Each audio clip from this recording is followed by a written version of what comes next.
नीचे से मंदिर निकलना या मूर्तियाँ निकलना ये कोई आजकल के दौर में कोई मुश्किल नहीं है। ये बड़ा आसान काम है कि जब घर भी मेरा हो, मुल्क भी मेरा हो, कानून भी मेरा हो, मैं कुछ भी निकाल सकता हूँ। आप पाकिस्तान में ये पोजीशन आपके सामने, ये मूर्ति 15वीं सदी में बनाई गई थी, ये उम्र तो नहीं ना इसी पे बात करने आ रहा हूँ। देखें 15वीं सदी की चीज़ें भी मौजूद है, तो हमने अगर करना हो तो सब कुछ हो सकता है। इंडिया को लोग मानते हैं, इंडिया की रिस्पेक्ट है पूरी दुनिया में, ठीक है। अब आप यहाँ पे गल्फ कंट्रीज़ की आपने बात की है, हमारे मुसलमान मुल्क ही है ना, पाकिस्तानी मुसलमान मुल्क है, इंडिया हालांकि हिंदू मुल्क है। वहाँ पे जाके देख लें, वहाँ पे इंडिया को ज़्यादा प्रायोरिटी दी जाती है, ठीक है, पाकिस्तान से। तो मैं ये देखना, ये छोटी सी बातें, अब यहाँ पे जो मर्जी कह दे कि ये गद्दार है, कुछ भी है, लेकिन हमें ये जो ग्राउंड रियलिटी है उसको हमें फेस करना चाहिए कि हम कुछ भी नहीं है इंडिया के लिए। हमने तो हम बिल्कुल कुछ भी नहीं है, हम कुछ भी नहीं है, हमारा ना कोई बजट, ना उनकी तो हम बातें ही नहीं है ना। अब तो हमें ये बातें फ़ौरन छोड़ ही देनी चाहिए कि जी इंडिया के मुकाबले में हमने ये कर दिया, वो कर दिया, हम कुछ भी नहीं है इंडिया के मुकाबले। यहाँ पर वो पूजा करते हैं, इबादत करते हैं, पूजा पाठ जो भी करते हैं। बहरहाल राम मंदिर वो एक क्या कहेंगे, एक मुकाबलाबाजी में, एक ज़िद में, कंपटीशन में मतलब वो बन रही है। बेसिक जो है ना ये है कि बाबरी मस्जिद को गिराने के बाद उससे अच्छी इमारत बनाने की चक्कर में, तो आप इंडिया की ओवरऑल जितनी भी हिस्ट्री उठा ले, सबसे ज़्यादा आर्किटेक्ट मुसलमानों ने ही बनाया, मुग़लों ने बनाया। मुग़ल मुसलमान थे ना। मतलब में आप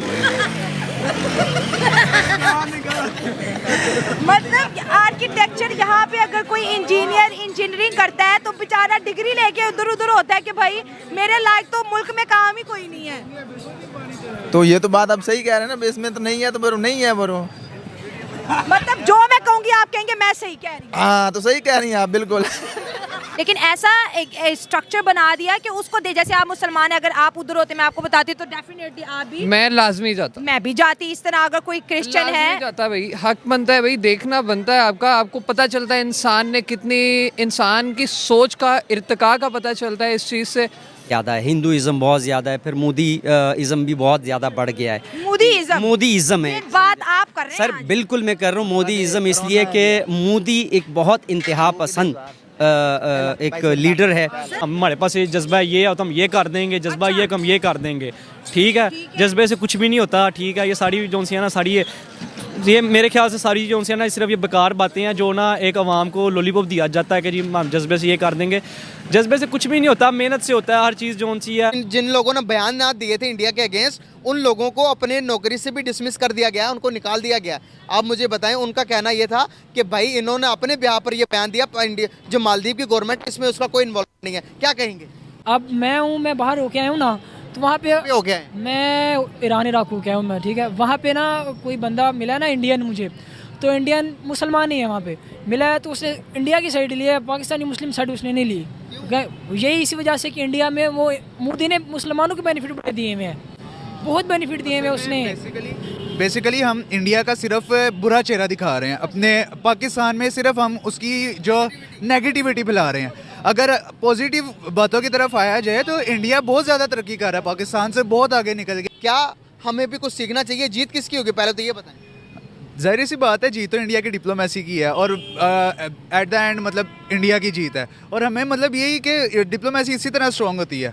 पाकिस्तान की अगर डिप्लोमेसी अगर वीक है तो वो इसी कुछ चंद नकात हैं जिनके ऊपर हम अमल करके मतलब कर सकते हैं। तो उसी तरह ही मतलब कि नरेंद्र मोदी की गवर्नमेंट में इकोनॉमी उनकी कितनी स्ट्रॉन्ग हुई है, टूरिज्म में, एक्सपोर्ट में, इंपोर्ट में, हर चीज़ में इजाफा हुआ है। तो उस लिहाज से पाकिस्तान की अगर गवर्नमेंट उस लिहाज से काम करे तो पाकिस्तान की वहाँ भी एक होकर उनका साथ देगी। पहली बात तो ये कि इंडिया जो है ना बिजनेसमैन माइंड है, वो अपना बिजनेस की सोचता है। मोदी अपने बिजनेस का सोचता है। पहली चीज़ कि मोदी साहब 2013 में 14 में आए थे सिर्फ बिजनेस की बुनियाद पे वो आए, गुजराती हैं, वो बिजनेस माइंड उन्होंने हुई थी। वहाँ भी उसने कहा था कि भाई पाकिस्तान है, मानते हैं अच्छा है, लेकिन जो मोदी ने हमें दिया है वो पाकिस्तान हमें नहीं दे सकता। अच्छा, इंडिया का मुसलमान आपको ये कह रहा था जो मोदी ने हमें दिया वो पाकिस्तान नहीं दे सकता? पाकिस्तान नहीं आपको दे सकता। और मतलब? वो कहते हैं आप पाकिस्तान आ जाओ, हम कहते हैं पाकिस्तान आ जाओ, वो कहते हैं हमारे पास इंडिया आ जाओ आप। अब उससे ज़्यादा बेनिफिट आपको मिलेंगे वहाँ पे। अब क्योंकि इंडिया जो है वो मतलब आने वाली टाइम की सुपर पावर हो सकती है।